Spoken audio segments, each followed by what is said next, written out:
and Hannah Cockroft will come across to take the bell. It's that time again when elite British Paralympians conclude a summer of sport, taking to the track, pool and court. So who are Paralympics GB's best prospects? My name is Hannah Cockroft. Paris will be my 4th Games. Interesting fact about me outside of my sport is I am a die-hard McFly fan. I've seen McFly over 70 times. It's Hannah Cockroft. You know what? I feel really good going into these games. I know how important a Paralympic Games is. I know how performing well here can change your life. I'm feeling comfortable. I'm not confident, I'm comfortable. Cockroft, as she comes down towards the finishing line, she holds the world record. We need an understanding of disability. You know, I remember post-2012, I had someone come up to me in the street and just say, "You've made my life so difficult as a disabled person," because now everyone expects me to be you. Everyone doesn't look at Usain Bolt and then the average man and go, "Well, why can't you do that?" But we have this assumption as a nation that everyone can do what Paralympians do. They can't. We are elite.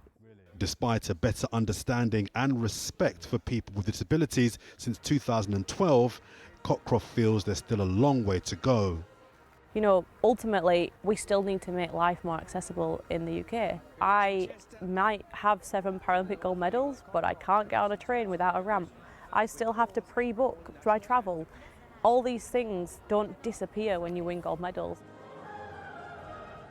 My name is Kare Adenegan. I compete in the T34, 100 metres and 800 metres, and I'm going into my 3rd Games. And an interesting fact about me is that I'm a huge fan of boxing. The wheelchair racer is now experienced enough to enjoy the Paralympic Games, manage the excitement and any nerves. I do feel like a bit of a veteran, to be honest, even though I'm 23 years old and I'm still one of the younger members of the team. I'm actually quite old in terms of how long I've been around. I know what it's like to race with that pressure in front of a crowd as well, and I definitely learnt that from Rio 2016 and even Tokyo 2020, the sense of, I guess, not really knowing what was going to happen in terms of it just being quite a different kind of games, and I think just being prepared for anything really, and I think that puts me in good stead for Paris. Kare Adenegan comes across and takes the silver medal. Also keeping her in good stead is her faith. Adenegan hosts her own podcast, which combines her 2 favourite loves, religion and sport.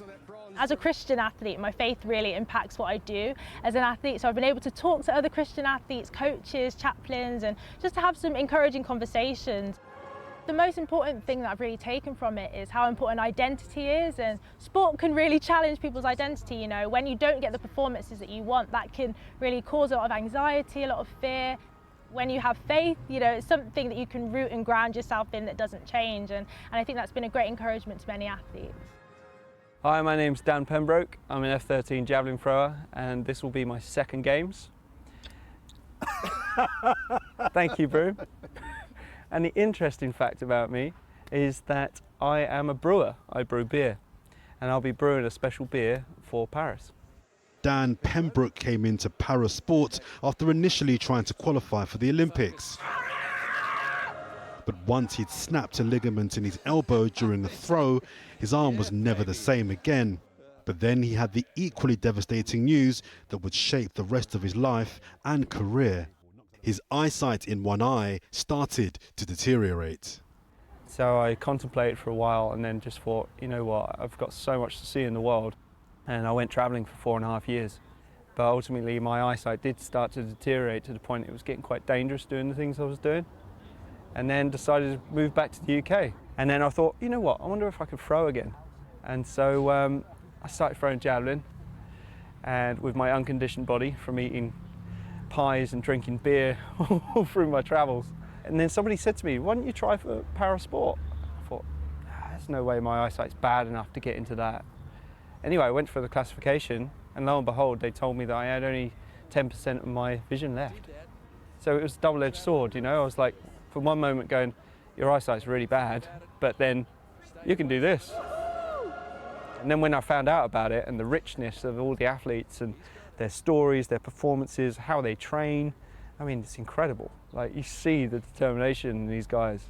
Is a new world record from Finn Graham of Great Britain. Breaking records and barriers is the mission for every Paralympian. And now the Olympics has come and gone, the stage is now set for more of Britain's finest to excite the nation.